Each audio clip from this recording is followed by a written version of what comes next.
All right, cool. Yeah, so as introduced, I'm Ryan Ford. Gonna be running Donkey Kong Country 2, any percent, and I'm joined by.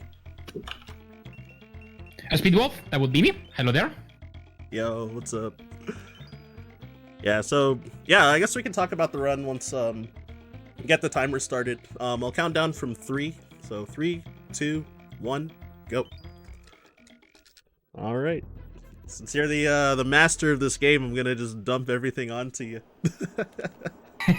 Sounds good.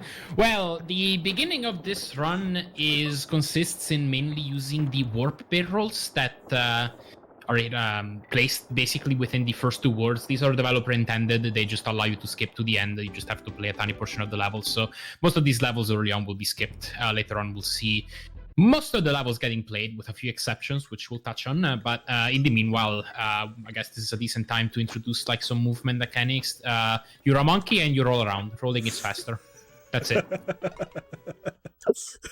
Well explained. There's also this wrong warp here in 1-2. So this works by grabbing a beetle and like clashing the 2 with each other. That creates an invisible object. There's multiple ways of getting an invisible object, but once you have one, you can. It's basically a null reference to an object, which can be filled with something else, and you can essentially end up throwing one of the warp barrels, which is something that you're not supposed to do, and the game freaks out, and it basically ends up triggering a process that sends you to overworld map and allows you to access the next level. That's a way to basically end the levels early. That's how we will be able to skip some of the levels later on. Bit of a spoiler. Yes, sir. Yeah, World 1's got the easier ones, at least. Mm-hmm. But... yeah, One Dash 5 on the other hand is one of the harder ones. First of all, it starts with a double jump with Ratley, and then the throw itself is like a 2-frame window, if I'm not mistaken. Mm-hmm. Not too easy. Yeah. And now we're on Crow. But how many fakes? How many fakes? All right, this practice run right before I started this run was 9 fakes, so I hope I don't get that bad. Yeah, let's see how many. This is a boss where you have a random 50-50 chance of getting either a real or a fake egg, and obviously, like, fake eggs can't be used at all, while real eggs are the ones that you use to end the fight. You need 2 of them. Well, this can go on for a while, potentially. How many fakes was that? It was 1 only. Okay, not bad. Oh, God. You'll see what happened in a second.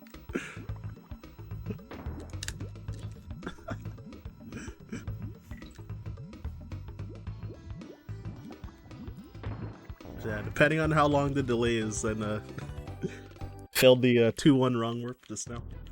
Yep. Yeah, that's man, some of the wrong warps technicalities in this game are a little weird. This is one of the wrong warps where for some reason you throw it, but the warp barrel doesn't come onto you. Like you have to like manually still go where the warp barrel is and like hope the wrong warp works. I mean, that's still not too bad of a wrong warp to fail. It's still, like, the thing about failing wrong warps and the first 2 words is that at worst, you just take the intended barrel to the end. Yep. Later on, it's going to be much more of an issue, but for now, it's really just not that big of a deal, failing to 1 wrong warp or whatever. Yeah, it's like usually, yeah, in the first 2 worlds, it's like maybe lose like maybe 10 seconds or so for failing most wrong warps. But then later on, there's going to be ones that you fail that probably lose like half a minute or something. So those ones matter a lot more.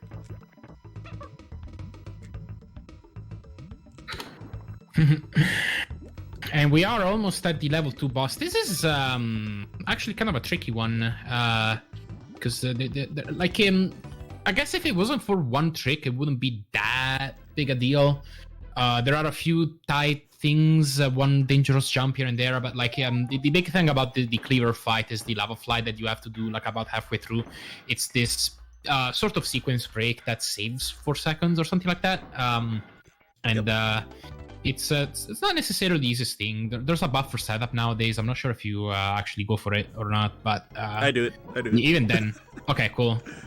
Yeah, even then, like it's hard when you're like trying to go fast to like make sure you're not messing up any of the steps. It's still not like the most precise thing, and like a mistake just like results in death, and it's a 1 minute time loss. Yeah, exactly. Yeah, your typical stuff. It's like Definitely a deceptively tricky boss. Yeah, it's always like save a little or lose a billion. So you gotta hit the trick. This game is full of things like that, just like low risk, high risk, low reward stuff. And once you get to a certain level, you just gotta like implement a billion of these things, and it's the most greatest thing of all. Exactly. It's when you have like crazy runners getting like 38s and stuff.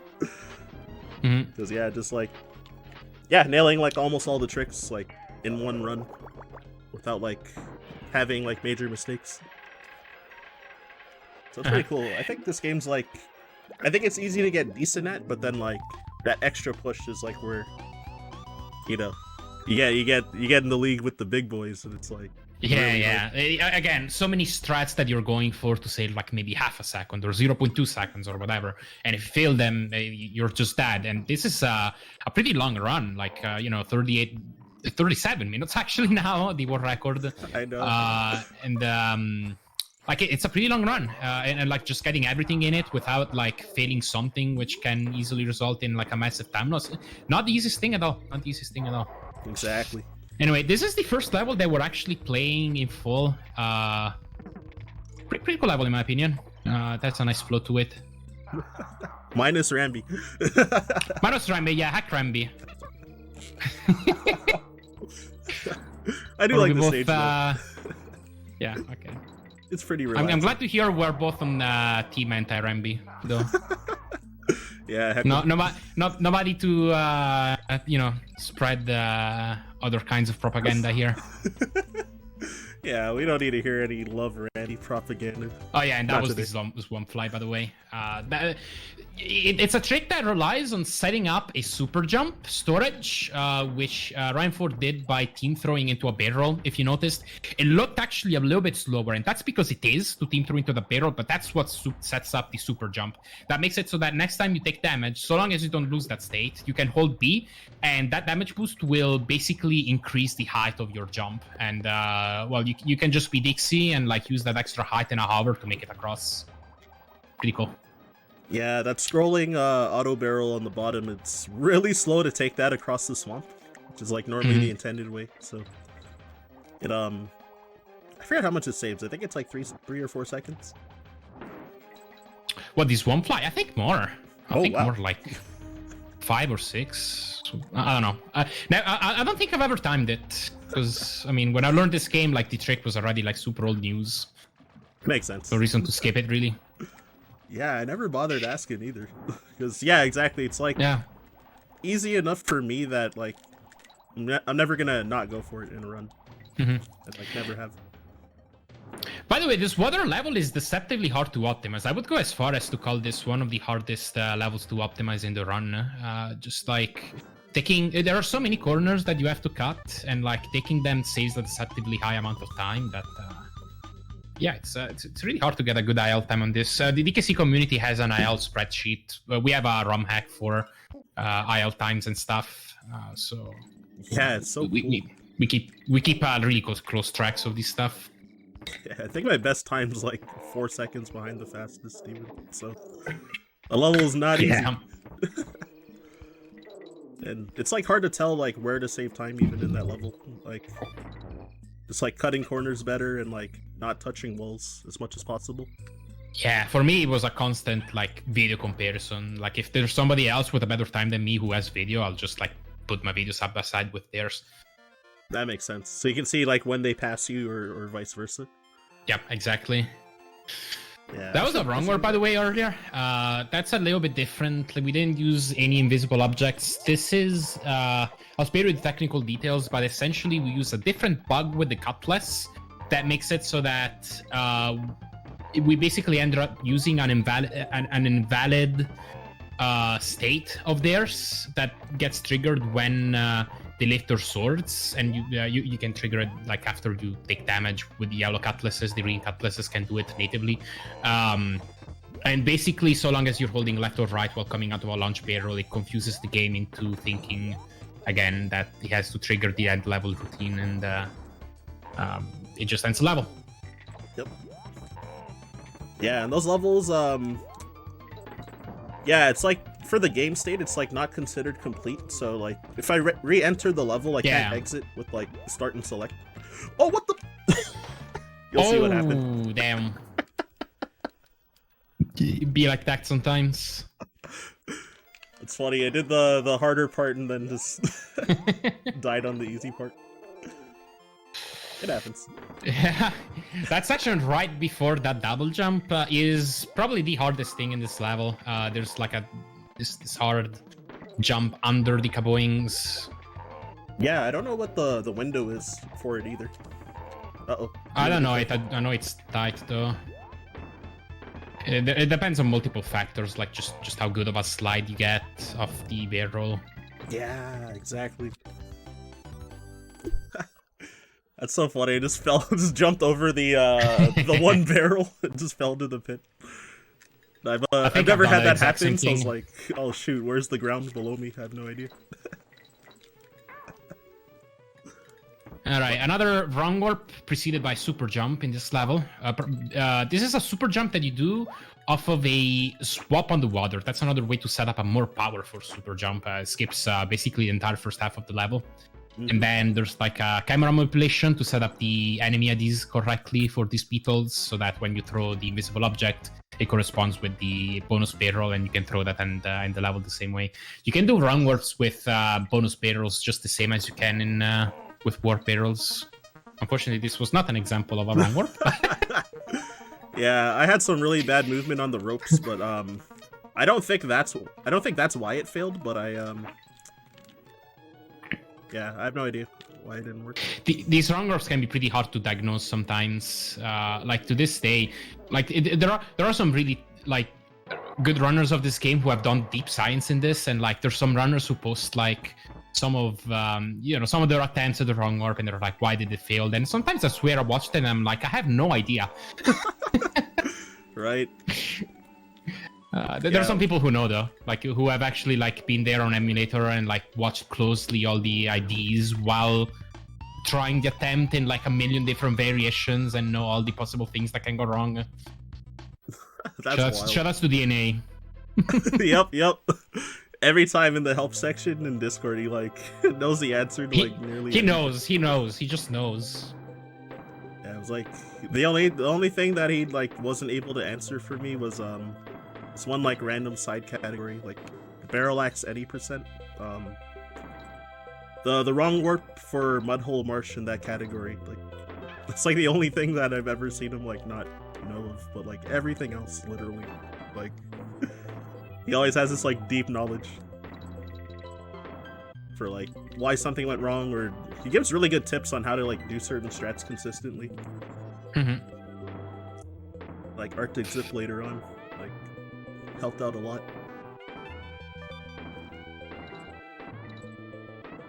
Yeah, that's a really big factor in this kind of run. It's like you get to a certain point, you might be able to get IL times that are, very good, like at the top of the list or whatever. But like it's another thing to be able to hit everything else in the same run. So you've also gotta like develop these skills to be able to reliably hit stuff, like have visual cues that increase your chances of hitting the trick and stuff like that. Exactly, like hitting everything consistently. Like yeah, some of the races in the tournament that we kind of recently had, like there were some runs that were like 38s that runs that were like 38s that like it looked like the runners made almost like 0 mistakes at all in the run. And if there was actual mistakes, it's like, barely. They lost like half a second maybe or something. It's insane to me how consistent this game can be at a top level. I know, right? I'm not nearly as consistent as some other runners, but I swear, like I was watching Void, for example, prepare for the AGDQ race we had earlier this year. Yeah. And like he was basically like getting 38s every run. Like just a random no reset. I know, that's insane to me. Like, holy crap. I think it literally got like a 38-17 on auto reset once. That's oh boy, wild. getting bullied by this guy. We're just going through a sleeper cutscene, and I'm making it a little longer by failing cycles. But Remind me, I forgot this boss's name. I'm so ashamed. Cudgel? Cudgel. Yeah. I have the weirdest like brain is empty moments sometimes. Hey, it happens. I'm trying to think. There's some boss that I forgot the name of. Oh wait, never mind. It's not a boss. It's Cackle from Haunted Hall. Oh yeah. Yeah, I forgot his name like in marathons like multiple times. So. Thought his name was Tupac. Which we'll get to that in a bit. yeah, we'll get to talk about Tupac's library in a bit. Alright, I'll get to World 5 as soon as possible.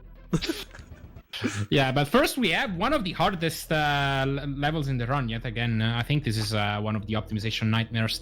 There's just like so much that goes into this level between like corner cutting and stuff. There's even like a really difficult route that you can do where you swap to Diddy at the start of the level. We call it Diddy Hornet, and like it saves 0.3 seconds, and you have to go for a 2-frame window somewhere.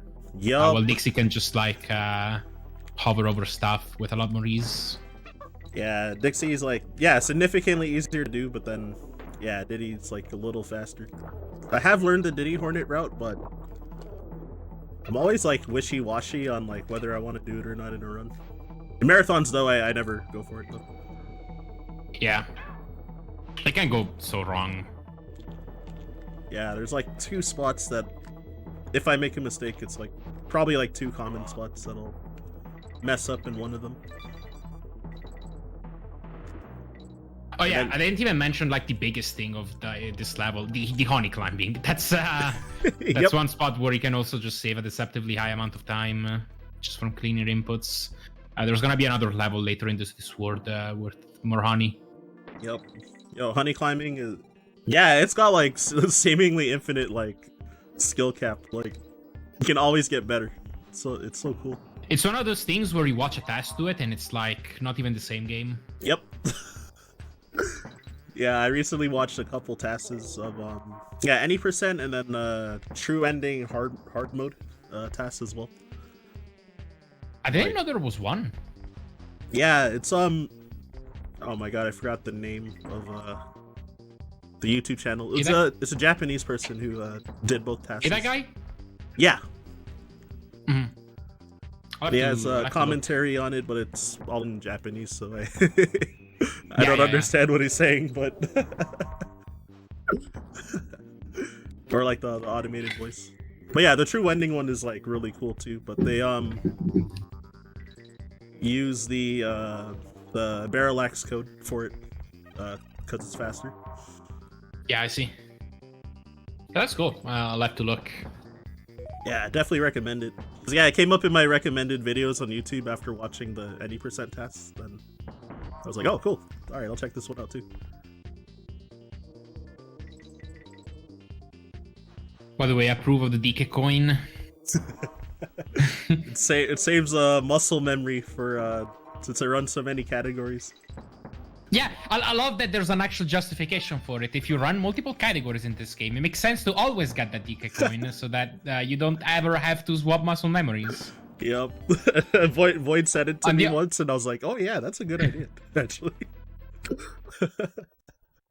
So since then, I always just get the coin. Don't quite approve of swap balloon on the other hand. Anyway, yeah, no. Anyway, this is one of the hardest run groups in the game here.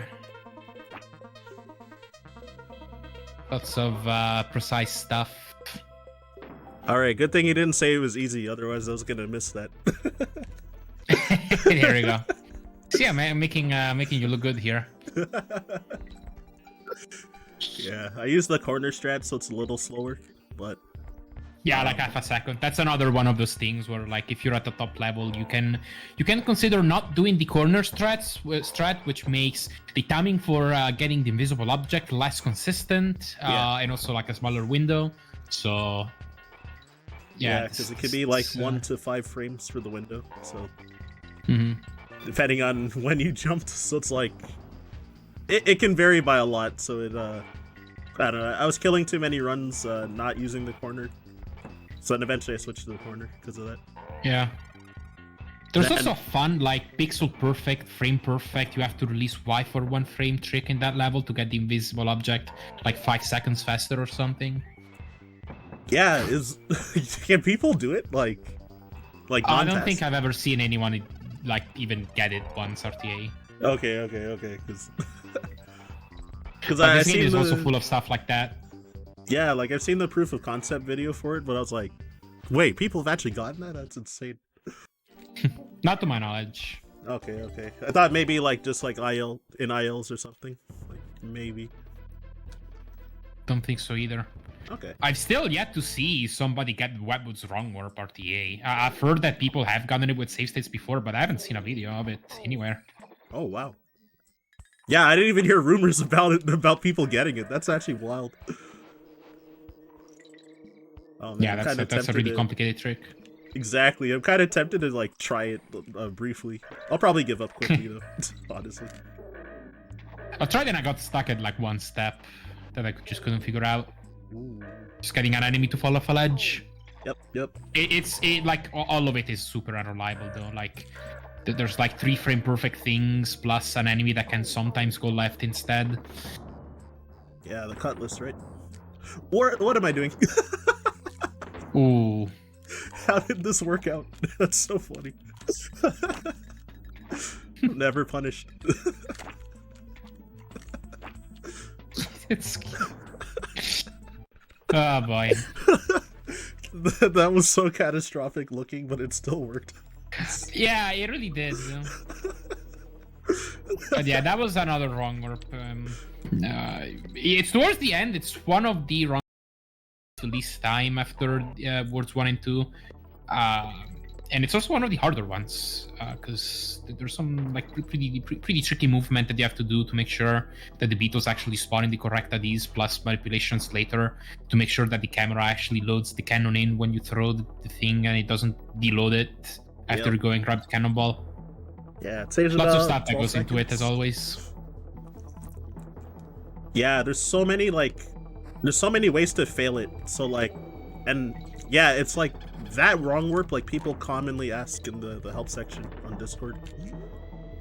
Yeah. For like what they're doing wrong or asking for advice and stuff. Yeah, I think that is one of the more common ones. That and CLC. Yep. Yeah, CLC is okay. In my opinion, I think it's pretty easy. I'm not gonna lie, but I don't know. It gets people sometimes. I'd seen like Leftover, like the world record holder, like back before he had world record, he was like on pace for it, and then like failed that wrong work twice. So like, you know, it's not like trivial at all. Yeah, I've lost several runs to CLC as well. It's one of those things where like I kept like not understanding what I was doing wrong, and then eventually I just like changed the way I was switching from right to left on the D-pad while falling, and all of a sudden it started working a lot more. Oh wow. Yeah, because like I was actually going neutral for a few frames before like starting to hold left, and that for some reason like apparently made it more inconsistent. Oh. Yeah, because you have to fall in like a certain path to be able to. For whatever reason, if you fall in like certain spots, then you won't get the invisible object afterwards. Yeah. I don't know why, but just in the video tutorial, there's like a line like showing where you need to fall or something. Do I have time to read a quick donation? Yeah, for sure. So this one's from Grandius for $10, and it says, "Good luck to Ryan on both DKC and on having SPD Wolf as his commentator."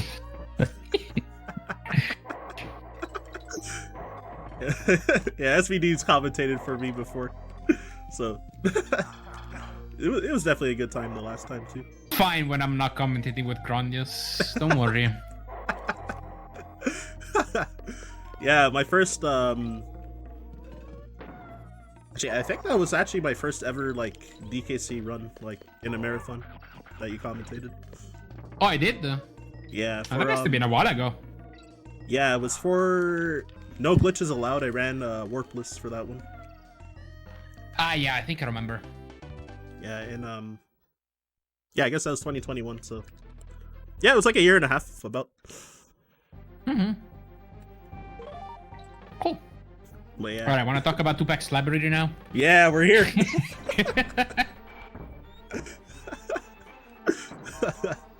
So yeah. So apparently this ghost is Tupac, and you don't want to let him catch up to you, otherwise that's called getting mixtaped. Sampling the mixtape. Yeah. Yeah, so there's like a timer on the top, and then there's so yeah, the plus barrels add time, and then the minus barrels make you lose time. So yeah, once it hits 0, then you're sampling the mixtape. You lose a Kong from it. Speaking of which, apparently Drake sampled this song for one of his songs. Yep. I don't remember which though. Yeah, I have that meme in my my Discord, or not my Discord, my stream. It's my yeah. command. But yeah, I the feel command like called is a meme with DKC. Yep. When I was first running this game, that almost every run, usually there'd be a new viewer that would point that out. So I had exclamation point 6 God as the command, because the name of the song. I gotcha. But yeah, as a Toronto guy, of course I gotta know all the Drake songs. So Fair enough. No, About the level itself, anyway, these jumps are not random. For some reason, like, there are just random spots in this level where if you jump, you just, like, straight up go faster. It tends to be on upward slopes and big downward slopes, but it varies. Yep. I need to actually, Alright, copy the task video at some point for the strats. Yeah. Coming up is the Gusty Wrong Warp that Ryan Ford is definitely attempting. Oh, yeah. Nice Gusty Wrong Warp skip, actually. Well, one day I'm gonna actually learn it. Not yet, though. Apparently, it's not that bad with leftovers pillar strats. Yeah, I heard it's Like, like slightly slightly slower, but a lot easier now, or like actually consistent now. Yeah, more consistent. Yeah. Like, you don't have to go for these like precise jumps that can randomly fail because of your current pixel. Yeah, on those like single pillars with the slopes, and it's like, yeah, sometimes your jump just gets eaten and you like will slide off to your death basically. So at that point I was like, I'm never going for that. But now there's consistent strats, so I gotta learn eventually. So I heard grabbing the DK coin at the end loses some frames, but Wait, another it does? Oh, maybe it's because that means you jumped out a little bit sooner, I guess. I never really thought about it. I think that's why. I know the G in Aberobeyo means you didn't quite hover as optimally. Yep. If you get the G, you're a little too high. This lab was really cool, by the way. It's just like constant falling. It's a lot of memorization involved when it comes to this level, but it actually like isn't quite as hard as it looks. I think the second to last section is like more difficult than probably runners say usually, but yeah, other than that, this level isn't too bad. See, I even got hit at the end of that section that you mentioned, so yeah. So there you go. I got hit like near the end of it, so I was able to survive at least. But all right, and coming up is Webwood's Warren Warp. Oh yeah, after we just talked about. Nah, this thing's ridiculous. There's a task that you can basically do a lot of shenanigans in this first screen to lure a cutlass to the very end and throw an invisible object to get a barrel closer to it so that you can come out of it and hold left and right so that you can trigger the same mechanism as the wrong warp in Crockett. Yep. There's like 3 frame perfects involved to get that all setup to work, and like so many baits that can sometimes just randomly fail. It's like the worst thing ever.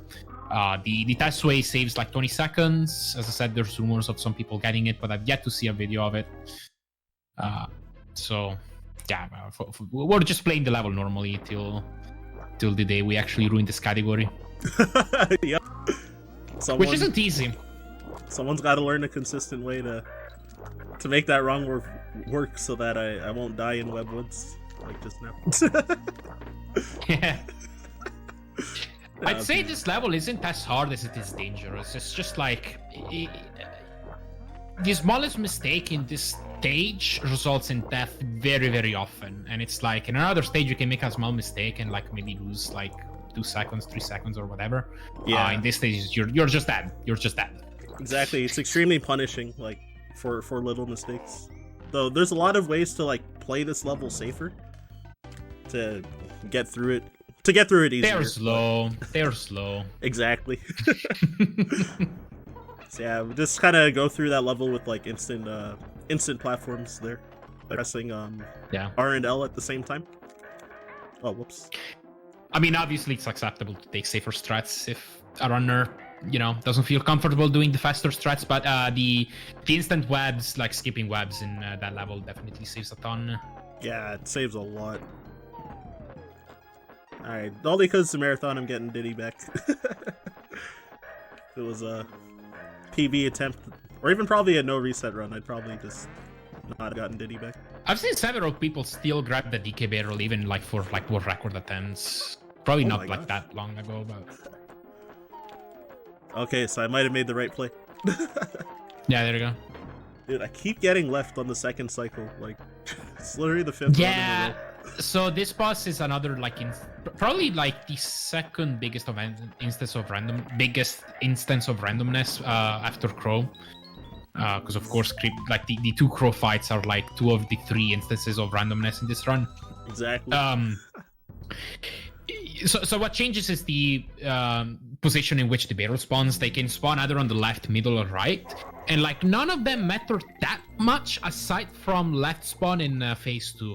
That legit just loses like 3 or 4 seconds. It's massive. Yeah, it's quite a lot. And since I had Dixie in the front, it like loses even more too. Mm-hmm.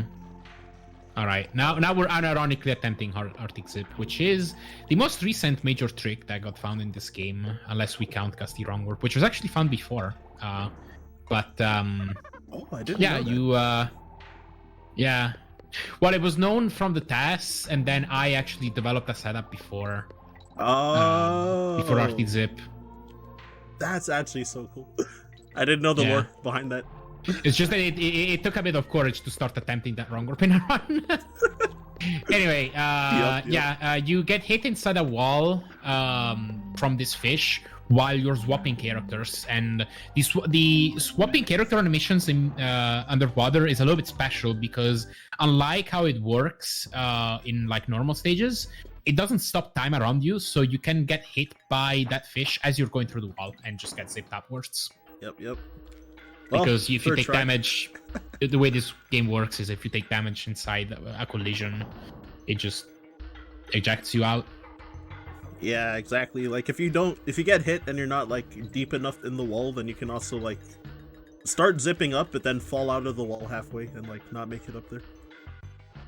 Which, yeah, that's another thing. My last PB pace run last night died to that, so died to exactly that happening. So. Oh damn! Yeah, that's that's a feels bad moment. Yeah, it was like 39 1x pace, and then I fell out of the wall. So whoa. Because I was because I have like a 39-37 right now, and I was like minus 22 at that point. So that's really nice. And then it was like, well, too bad. But yeah, I think I mostly just like moved too far to the left with Dixie, and then she, when swapping, she didn't like go that far inside the wall when I got hit. So I see. Yeah, I think it has something to do with like the position in which you get hit, if I'm not mistaken. Like something about getting hit on the very far left. Yep. By the way, this level, Windywell, is deceptively hard to optimize. I know it doesn't look like there's much going on, but there's all these small text like fast falls, which make you touch ground sooner after the end of a wind ride. And just like catching the wind triggers themselves, you can catch them at a higher position and like save time from that. There's a lot of small stuff here that it's kind of invisible to the naked eye. Yeah. All right. This is my favorite wrong warp in the game because not having this wrong warp means playing this 5-minute auto scroller. Exactly. Or just doing that infinite climb. No. That you do in warpless nowadays. Have you learned it yet, or nah? I haven't. I've learned like the second half because that's part of a 102 route that Leftover is doing, and I was experimenting with it as well, like beforehand. But only Leftover is like capable of playing 102 to make it to that level in order to like still have the auto jump timer, complicated mechanic. Yeah, there's like a lot of depth. Like I could, like even if I learned the actual climb, I still wouldn't have the 102 play to be able to do it. I got you. Because you have to play the entire game fast enough in order to be able to make it so that your global timer lines up to be able to do it. It's a really complicated mechanic. I won't get into it, but basically, there's this global timer that affects how your jump works. Yep. That's all you need to know. And I think it's version specific as well. That might be wrong. Well, the infinite jumps is 1.0 only, but the auto jump timer works on everything. Okay, I didn't know that part. Cool. Yeah. Anyway, this is the CLC wrong warp. This is the one that's gonna. About. Yeah. Hope I didn't just curse you on this. Right? No, I never miss it. Uh-oh. I'm kidding. Okay. Yeah, I can imagine failing it right after saying that, though. I know, right? Before I got a 39, I also like lost one run to failing that as well. Or I failed it twice. Yeah, just a single run. One singular run. Yeah, it was like the first time in probably like half a year that I missed it too. I was like, come on. Mm-hmm. Yeah.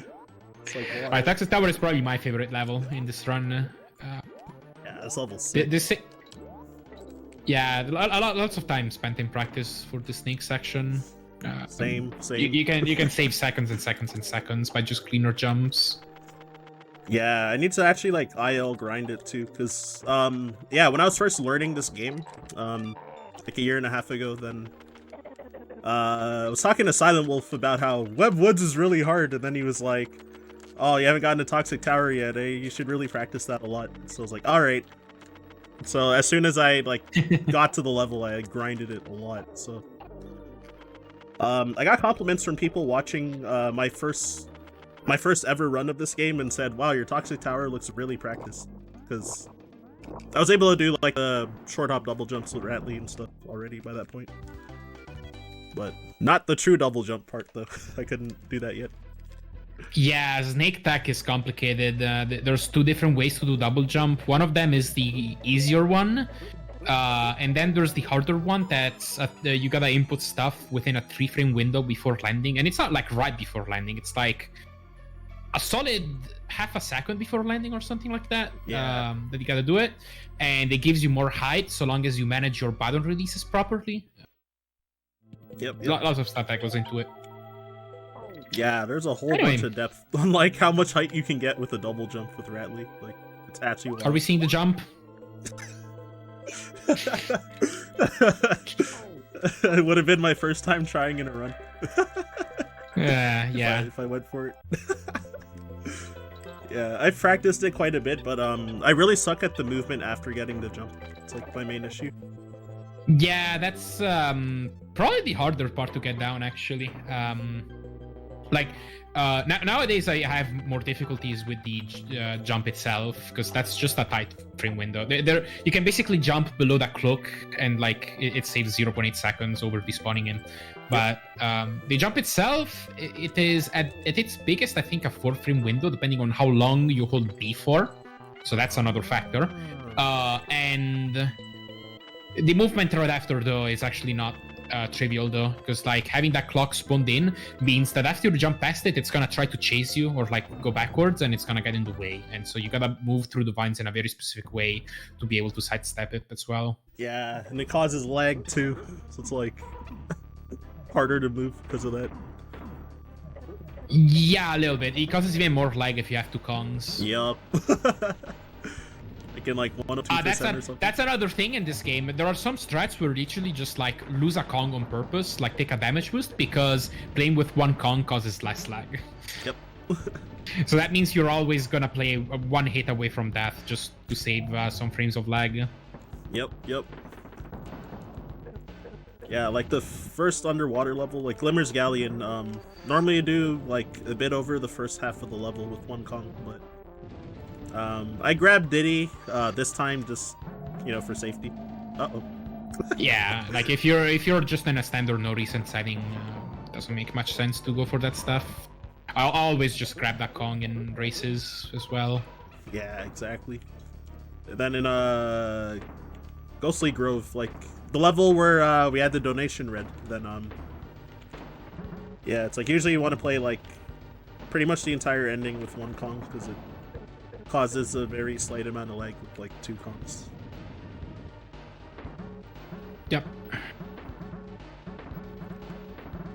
Anyway, this is K-Roll. This is what we call the glorified auto-scroller, etc., etc. Oh, what am I doing? Oh. Whoops. Yeah, for some reason I was like miscounting on the on his shots, so I went like a couple too early. Yeah, happens. It's fine though, as long as I don't get hit here, because obviously dying would lose a lot of time because there's no checkpoint in this fight. See, the thing about this boss is that it bores you to death just long enough so that you get distracted once and then you just do something silly. Exactly.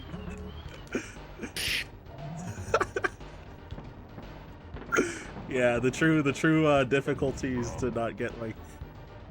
That's how you miss cycles on Kajo. Yep. I missed 2 just right like at the start, I get it. Fall once, fall twice, fall 3 times, and then wait for 1, 2, 3, 4, 5, 6 spreads. Okay, do that 6 times, and then eventually, like you're just like sick of that, and you like start looking elsewhere, and exactly. Eventually he just like catches you off guard. I approve of the blue Diddy, by the way. Diddy and Dixie. Blue Kongs, baby. Yeah, it's funny. The setup is a little harder when you're team throwing with Dixie too. So you gotta do it like really early. Yeah, the Kongs have different throw timings, so. Diddy's a heavy guy. Mm-hmm. Especially Kitty in DKC2. Yep, the chunky boy. Like Dixie just looks like miserable, like carrying him. Yeah. Oh, I messed that up. I love how Kitty's supposed to be a toddler, but it's just like way heavier than any other Kong. Yep. Literally breaking like wooden floorboards and stuff with his weight. Anyway, time should be coming up here. Yeah, when the coin falls on top of me, then it'll be time. So, I'm going to guess that it was probably like a 43 something. And time. Though I don't have the timer up, so that's just a blind guess. So. I think that's a 42. I have some string delay. Let me see. Yeah, that's a 42.55. Okay. I'm pretty content with that. So yeah, obviously there was a billion deaths and like the missed what's it called? Arctic Zip a couple times, so. Yeah, that's a really strong time, absolutely, for a no reset. Yeah, I think I had a lot of good play and then just like obviously funny mistakes. So yeah, I think I played pretty solid overall. Yeah, fun. Indeed. Yo, thanks to the GGs, everybody. And yeah, SBD, thanks again for agreeing to commentate for me too. Appreciate it a lot. Oh, no problem. Yeah. Looking forward to the $50 in my bank account. All right, send me your PayPal. I'm kidding. For legal reasons, I have to say I'm kidding. True. Yeah. No, I was just playing along. But yeah. So yeah, if you want to give me a follow, everybody, it's Ryan_Ford522. And yeah, I'm sure most of y'all know SBD Wolf, but yeah, your Twitch is actually just SBD Wolf. It's not like with an underscore or anything, right? Yeah, that's just straight up that. All right, so you heard the man. Yeah, so this won't be the last of me. Tomorrow I'll be running Metroid Zero Mission on any percent on normal difficulty. So I'll be starting around the same time that I started this, I think. So, and that run is about as long as this. So yeah, so same schedule ish. I may or may not have a commentator. I'm gonna ask Scotty since I saw that he's running Metroid Fusion for this event, so it might be easy to set up. We'll see though. Anyways, I will catch y'all later.